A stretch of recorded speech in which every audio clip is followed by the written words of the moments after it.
सुप्रभात छात्रों, मैं हूं आशीष नैथानी और स्वागत है आपका ई क्लासेस में। वर्ण और उसके भेदों के बारे में हम पहले वीडियो में पढ़ चुके हैं। आज हम पढ़ने वाले हैं शब्द और उसके भेदों के बारे में।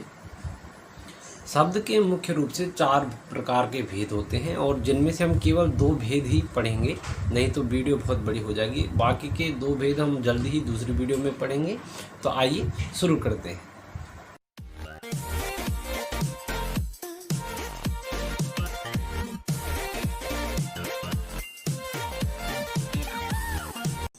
शब्द और उसके भेद। सबसे पहले शब्द के बारे में जान लेते हैं कि शब्द कहते किसे हैं और शब्द की परिभाषा क्या होती है।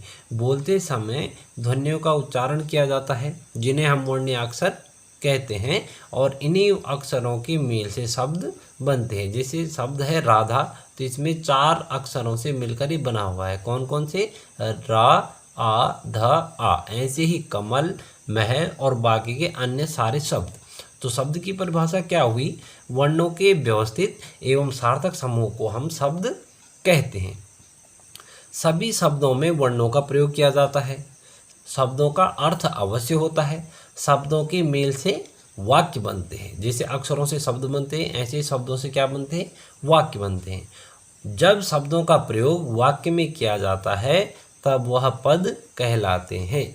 व्याकरण में उन्हें तब क्या कहा जाता है? पद कहा जाता है। जब तक हमने शब्दों को अलग अलग लिखा, जैसे राधा, कमल, महल, तो ये सब क्या है? शब्द हैं। लेकिन जब हम इनको एक वाक्य में प्रयोग कर लेंगे, मान लो हमने कहा राधा पतंग उड़ाती है, तो इस वाक्य में आने वाला प्रत्येक शब्द व्याकरण में पद कहलाएगा। इसके बारे में हम आगे फिर कभी विस्तार से पढ़ेंगे।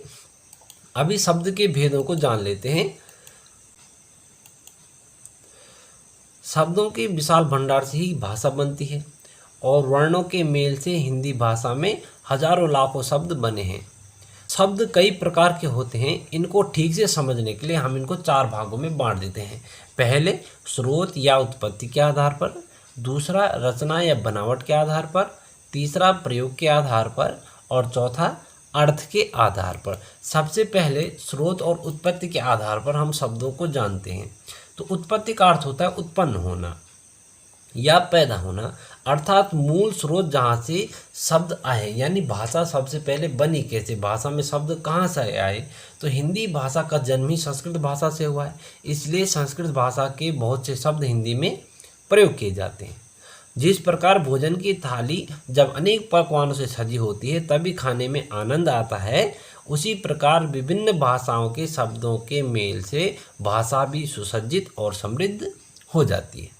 हिंदी भाषा में संस्कृत, फारसी, अंग्रेजी, उर्दू आदि भाषाओं के शब्द भी आ गए हैं। अब इन भाषाओं के शब्द हिंदी में कैसे शामिल हुए?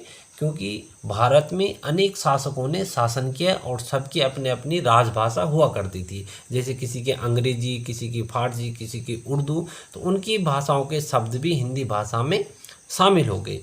इस प्रकार उत्पत्ति के आधार पर शब्दों के निम्नलिखित 4 भेद होते हैं। आइए उन भेदों के नाम जानते हैं। पहला है तत्सम शब्द, दूसरा तद्भव शब्द, तीसरा देशज शब्द और चौथा विदेशज या विदेशी शब्द। तो सबसे पहले तत्सम शब्दों को जानते हैं। तत्सम शब्द 2 शब्दों के योग से बना है, तत् और सम, जिसमें तत् का अर्थ होता है उसके, सम का अर्थ होता है समान या जैसा, अर्थात उसके जैसा। लेकिन किसके जैसा? तो जो शब्द संस्कृत भाषा से ज्यों के त्यों हिंदी में आ गए, यानी जैसे वो संस्कृत भाषा में इस्तेमाल हो रहे हैं वैसे ही शब्दों को हमने हिंदी में भी प्रयोग करना शुरू कर दिया, वह तत्सम शब्द कहलाते हैं। अर्थात वे संस्कृत भाषा के शब्दों के समान हैं। जैसे क्षेत्र, गृह, भवन, सदन, मित्र आदि, ये सब क्या हैं? तत्सम शब्द हैं। ये संस्कृत भाषा में भी प्रयोग किए जाते हैं।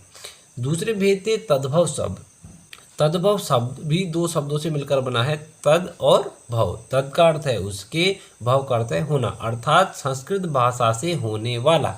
जो शब्द संस्कृत शब्दों के परिवर्तित रूप में हिंदी में प्रयोग किए जाते हैं वे तद्भव शब्द कहलाते हैं, यानी संस्कृत से जो हिंदी में बदल गए हैं, जैसे नींद, दांत, सांप आदि। आइए उदाहरण के माध्यम से और अच्छे से हम तत्सम और तद्भव शब्दों को जानते हैं।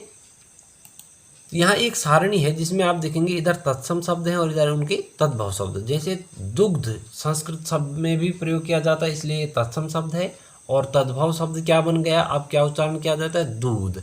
ऐसे निद्रा, नींद, घोटक, घोड़ा, नृत्य नाच, हस्त हाथ, कर्म काम, भ्रमर भौरा, दंत दांत, रात्रि रात, ओष्ठ होंठ, अश्रु आंसू, ग्राम और गांव। तो इधर जो तत्सम शब्द हैं ये संस्कृत और हिंदी दोनों भाषाओं में प्रयोग होते हैं, इसलिए इनको तत्सम कहते हैं। और इन्हीं का जो रूपांतरण हो गया या इनका जो रूप बदल गया वो क्या हो गए, तद्भव शब्द हो गए। अब देशज शब्दों को जानते हैं कि देशज शब्द कहते किसे हैं। देशज शब्द दो शब्दों से बना, देश धन ज, अर्थात देश में जन्मा या देश में पैदा हुआ। तो जो शब्द देश के विभिन्न प्रदेशों में प्रचलित आम बोलचाल की भाषा से हिंदी में आए हैं वे देशज शब्द कहलाते हैं। जैसे लोटा, खटिया, बिंदी, पतीला, झोला, पगड़ी, घाघरा, रोटी, जूता, पेटी, खिचड़ी, झुग्गी, डिब्बा आदि ये सभी शब्द क्या हैं, देशज शब्द हैं। और चौथा भेद है विदेशज या विदेशी शब्द।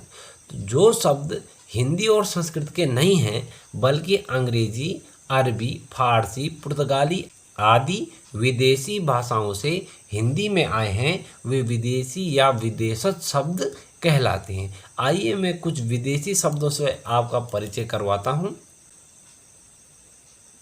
अंग्रेजी भाषा के शब्द clerk, gas, driver, tie, bench, football, manager, motor, cinema, nursery, engineer, school आदि ये सब क्या है, अंग्रेजी भाषा के शब्द हैं।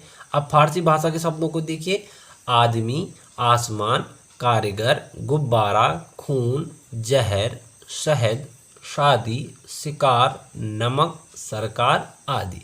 अरबी भाषा के शब्द आज़ाद, औरत, मुहावरा, शतरंज, सबूत, किस्सा, मस्जिद, फौरन, जुर्माना, दफ्तर, हिसाब आदि। पुर्तगाली भाषा के शब्द तौलिया, नीलाम, फीता, बाल्टी, संतरा, साबुन, गमला, कनस्तर, चाबी आदि। तुर्की भाषा के शब्द तोप, कैंची, गलीचा, उर्दू, चाकू, चेचक, लाश आदि। कुछ अन्य भाषाओं के शब्दों को भी देखते हैं। फ्रांसीसी भाषा के शब्द कूपन, काजू, अंग्रेज, कारतूस आदि। चीनी भाषा के शब्द चाय, लीची आदि। रूसी भाषा के शब्द वोडका, स्पुतनिक आदि। अब एक शब्द का एक रूप और है जिसको हम कहते हैं संकर शब्द, जिसको पांचवा भेद माना जाता है। मुख्य भेद केवल चार हैं, तत्सम, तद्भव, देशज और विदेशी शब्द।